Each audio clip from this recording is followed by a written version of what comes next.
Hello friend, नमस्कार। स्वागत है आपका आपके अपने चैनल BM टेक पर। आज हम लोग एक अलग पॉइंट पर बात कर रहे हैं।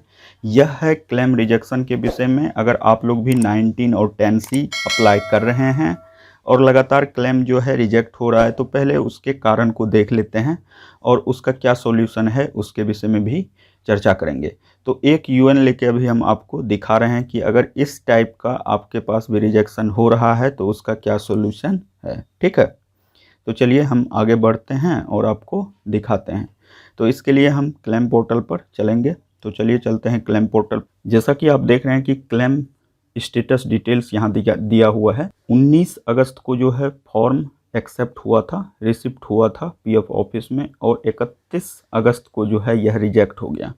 रिजेक्शन का कारण देखिए क्या लिखा हुआ है, member should submit form 15G-H।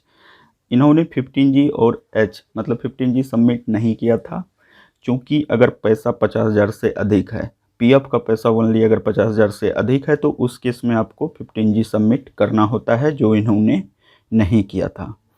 इसके बाद दूसरा है फादर्स नेम डिफर्स। तो फादर्स नेम मिसमैच है, जिसके कारण की भी प्रॉब्लम हुआ। अब देखिए 19 सेम डेट को इन्होंने 19 अगस्त को जो है रिसिप्ट हुआ था इनका 10C, और 19 अगस्त को देखिए 19 अगस्त को 10C रिसिप्ट हुआ था, और 19 अगस्त को ही 19 एक्सेप्ट हुआ था, और 30 अगस्त को यह रिजेक्ट हो गया। सेम काउज है, member should submit for 15G। तो इनको 15G सबमिट करना होगा, तब जाके इनका जो है क्लेम एक्सेप्ट होगा, सेटल्ड होगा। अब देखिए आगे बढ़ते हैं और फिर इनका रिजेक्ट हुआ है वह देख लेते हैं। 16 सितंबर को इन्होंने फिर से क्लेम किया था और 21 सितंबर को यह रिजेक्ट हो गया। रिजेक्शन का देखिए कारण है joint account not acceptable.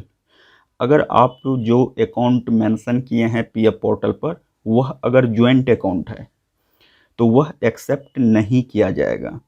Member का पर्सनल अकाउंट चाहिए, तब जाके आपका क्लेम सेटल्ड होगा, नहीं तो वह रिजेक्ट होगा। ठीक है, तो यहाँ 2 बार इन्होंने क्लेम किया था। तो पहली दफ़ा जो है 15G 15H के कारण प्रॉब्लम आया, और दूसरी दफ़ा जो बैंक का अकाउंट इन्होंने डाला था उसमें जो है वह अकाउंट ज्वाइंट अकाउंट था, इसलिए प्रॉब्लम आया। इसके बाद देखिए फादर्स नेम डिफर। तो इसमें 2 केस है, एक फादर्स नेम डिफर वाला भी केस है। तो इस 2 केस के कारण इनका क्लेम जो है रिजेक्ट हुआ था। देखिए 16 सितंबर को एक्सेप्ट हुआ था, देखिए 16 सितंबर को 10C भी, और सेम कारण से इनका रिजेक्ट हुआ।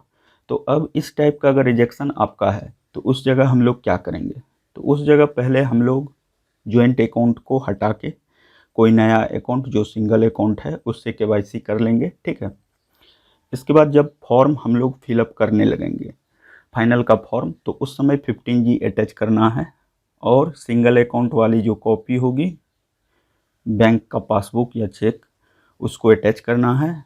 इसके बाद जो है फादर्स नेम डिफर्स, अगर फादर्स नेम डिफर वाला प्रॉब्लम है तो उस केस में अगर हम लोग चेक का कॉपी अटैच कर देंगे तो यह प्रॉब्लम जो है सॉल्व हो जाएगा, क्योंकि चेक में जो है आपका फादर्स का नेम मेंशन नहीं रहता है।